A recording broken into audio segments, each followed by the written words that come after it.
রাত পেরোলেই ২০ মে হাওড়া জেলাতেও ভোট, সক্রিয় তৎপরতায় বিভিন্ন দলের কর্মীরা। বিকি হাঁকলায় দেখা গেল যুব কংগ্রেস কর্মীরা সক্রিয় হয়ে উঠেছে ইন্ডিয়া জোট প্রার্থী সিপিএমের সব্যসাচী চ্যাটার্জিকে জেতাতে। তাদের কর্মতৎপরতার মাঝেই ধরা গেল তাদেরকে। শুনে নেব কি বললেন তারা। রাজ্যবাসী এবং ভারতবাসীর কাছে একটাই বার্তা দেব, আপনারা নিজেদের ভোট নিজেরা দিন, সুশৃঙ্খলভাবে ভোটটা দিন।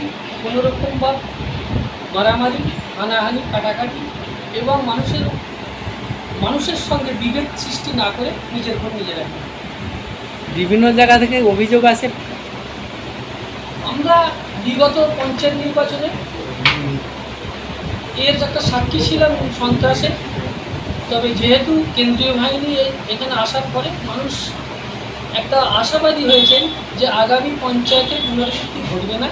মানুষ তাদের উপরে আস্থা রেখে তাদের নিজেদের ভোট দিতে যাবে এবং সেনাবাহিনী ইন্ডিয়া জোটের প্রার্থী সব্যসাচী মহাশয় আমাদের পাঁচলা কেন্দ্রে জিতে 5 লাখ মানুষের পাশে দাঁড়াবেন এবং আমাদের যেসব দৈনন্দিন জীবনের যে এগুলো আছে, প্রয়োজনীয়গুলো আছে, যেমন রাস্তাঘাট এবং স্কুল কলেজ, তারপরে আমাদের একটা সবথেকে বড় সমস্যা এখানে জলের একটা সমস্যা, সেই জলের সমস্যা এবং এখানে পাঁচলার মানুষ যাতে বিশেষ করে এই আমাদের পাঁচলা তৃণমূলের সন্ত্রাসের শিকার হয়ে যেসব থানা পুলিশ মানে কেস কাছারি এইগুলো যে আছে এগুলোকে প্রধানমন্ত্রী দৃষ্টি আকর্ষণ করবেন, কেন উনি একজন আইনজীবী।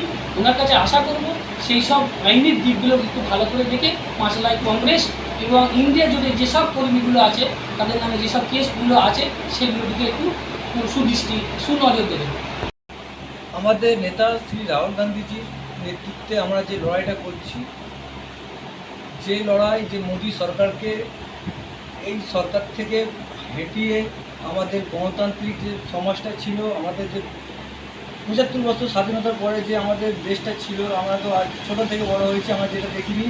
এখন যে রাজনীতিটা চলছে সেই রাজনীতির ক্ষেত্রে সাম্প্রদায়িক হিংসা, যার জন্য আমরা এইভাবে রাহুল গান্ধীর নির্দেশে আমরা যুব সমাজ থেকে আমরা লোকসভা ভোটে জয়ী করে আমরা সেন্টারে আমরা রাহুল গান্ধীকে প্রধানমন্ত্রী করার জন্য এই দায়িত্ব নিচ্ছি। কেন গণতন্ত্র, ধর্মনিরপেক্ষ সরকার দরকার।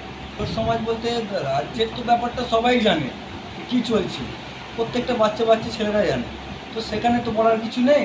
কারণ যারা বোঝা তারা বুঝছে, কেন এইভাবে চলে না। কখন দিদিমণি বলছে আমি ইন্ডিয়া জোটে আছি, কখন বলছে আমরা জোটে নেই, কখন রাহুল গান্ধীর সঙ্গে আছে তো কখনো নেই। তো এনার আমরা দৃষ্টিভঙ্গি কিছু বুঝতে পারছি না, যেহেতু আমরা ইন্ডিয়া জোট উনি বেরিয়ে গেছে তো আমাদের কোনো এফেক্ট করবে না। আমরা বর্তমানে ইন্ডিয়া জোট যে আছি আমরা সংখ্যাগরিষ্ঠ হয়ে আমরা সরকার গঠন করতে চাইছি।